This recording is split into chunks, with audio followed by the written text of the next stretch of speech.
2024 లేదా 25లో డిగ్రీ లేదా బీటెక్ చదివారా? సాఫ్ట్‌వేర్ జాబ్ కోసం ఎదురు చూస్తున్నారా? అయితే కోడ్ జ్ఞాన్ 100 డేస్ కోర్సులో చేరండి, జాబ్ సాధించండి. Hello sir. హలో అండి.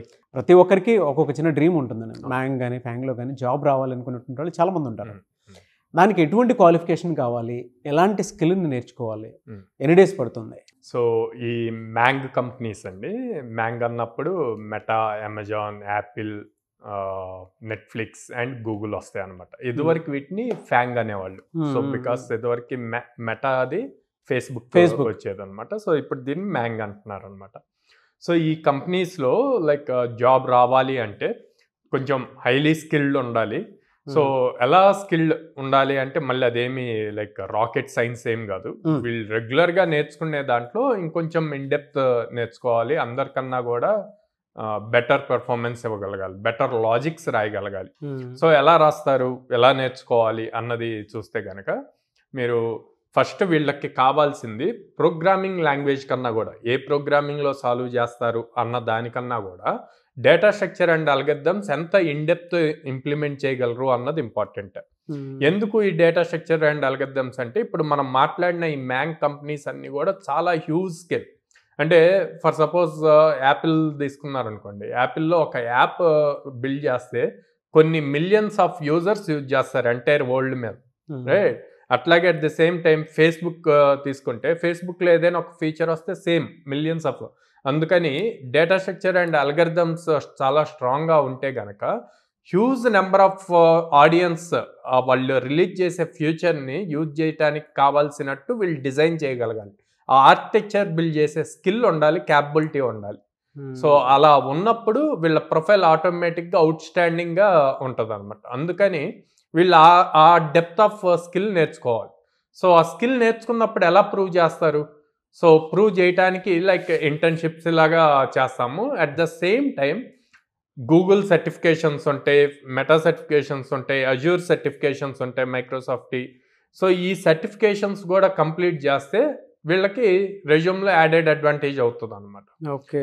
అండ్ ఇందాక నేను చెప్పినట్టు ఈ ప్రోగ్రామింగ్ లాంగ్వేజ్ కన్నా డిఎస్ఏ అన్నది చాలా ఎక్కువగా చూస్తారు. సో ఎనీ ప్రోగ్రామింగ్ లాంగ్వేజ్ తీసుకోమనండి, జావా తీసుకోండి, పైథాన్ తీసుకోండి, జావా స్క్రిప్ట్ తీసుకోండి, ఆర్ C++ తీసుకోవచ్చు. సో ఏది తీసుకున్నా బెస్ట్ థింగ్ ఏంటంటే వీటిల్లో మీరు ఎగ్జామ్కి వాళ్ళ ఇంటర్వ్యూ ఫేస్ టు ఫేస్ ఉండదండి, స్టార్టింగ్ అంతా ఆన్లైన్ ఉంటుంది. ఆన్లైన్లో వాడు ఆప్షన్ ఇస్తాడు, నీకు కావాల్సిన ప్రోగ్రామింగ్ లాంగ్వేజ్లో నువ్వు సాల్వ్ చేయి అని చెప్పి. సో అప్పుడు వీళ్ళకి ఆ రెస్ట్రిక్షన్ ఉండదు, ఈ పర్టికులర్ ప్రోగ్రామింగ్ లాంగ్వేజ్ అన్న రెస్ట్రిక్షన్ ఉండదు. అది యాడ్ అడ్వాంటేజ్ అయితే. నెక్స్ట్ థింగ్ వచ్చి communication skills. So communication skills చాలా ఇంపార్టెంట్. ఎందుకంటే అక్కడ ఎక్కువగా ఇంటరాక్షన్ అవ్వాలి, టీంతో ఇంటరాక్ట్ అవ్వటం ఇంపార్టెంట్. సో టీంలో ఇన్వాల్వ్ అవ్వగల స్కిల్స్ ఉన్నాయా లేదా, టీమ్ మేనేజ్మెంట్ స్కిల్స్ ఉన్నాయా, టీమ్ బిల్డింగ్ స్కిల్స్ ఉన్నాయా లేవా, ఇవన్నీ కూడా చూస్తారు. సో వీళ్ళు ఈ 100 డేస్ ప్రోగ్రామ్ని కనుక ప్రాపర్గా మనం చెప్పినట్టు ఫాలో అయితే ప్రతి ప్రొడక్ట్ బేస్డ్ కంపెనీ, అంటే మనం మాట్లాడుతున్న మ్యాంగే కాకుండా ప్రొడక్ట్ బేస్డ్ కంపెనీస్ కూడా వీళ్ళు హ్యాపీగా అప్లై చేయొచ్చు, ఆ జాబ్స్ ఈజీగా క్రాక్ చేయొచ్చు. సో ఈ 100 డేస్ ప్రోగ్రామ్ని ప్రాపర్గా లైక్ 1 మంత్ డిఎస్ఏకి, 1 మంత్ ప్రోగ్రామింగ్ లాంగ్వేజ్కి, తర్వాత మల్టిపుల్ ఆర్కిటెక్చర్ లెవెల్ డిజైనింగ్ ఎట్లా చేయాలి అన్నది తెలుసుకుంటూ, and then communication skills, logical reasoning, వీటి మీద కనుక కాన్సన్ట్రేట్ చేస్తే ఈజీగా క్రాక్ అవుతుందండి. ఎంత ప్యాకేజ్ ఏ విధంగా ఉంటుందండి? So 6 LPA and above packages వస్తాయి అనమాట. సో మన దగ్గర హైయెస్ట్ 18.2 ఉంది, రీసెంట్గా 17 LPA వచ్చా, 10 LPA, 9 LPA చాలా మంది క్రాక్ చేశారండి.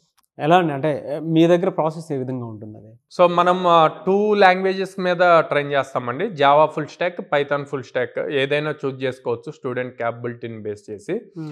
ఎవ్రీ డే 4.5 hours క్లాస్ ఉంటుంది, 2 hours ప్రాక్టీస్ సెషన్ ఉంటుంది. వీళ్ళు ఏదైతే నేర్చుకున్నారో దాని మీద మళ్ళీ ఈవినింగ్ ఎగ్జామ్ ఉంటుంది, కోడింగ్ టెస్ట్ ఉంటుంది.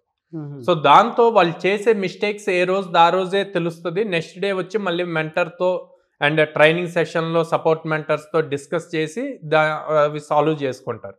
సో వీటి వల్ల మన ప్లేస్మెంట్ రేషియో కూడా ఇంక్రీజ్ అయింది.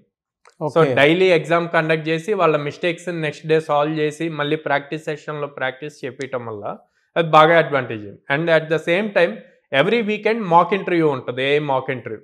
సో ఈ మాక్ ఇంటర్వ్యూస్ వీళ్ళు ఎవ్రీ వీకెండ్ తీసుకోవటం వల్ల మన 4.5 months ప్రోగ్రాంలో దాదాపు 16 మాక్ ఇంటర్వ్యూస్ తీసుకుంటారు. సో వాళ్ళకి ఇంటర్వ్యూ ఫియర్ కూడా పోతుంది.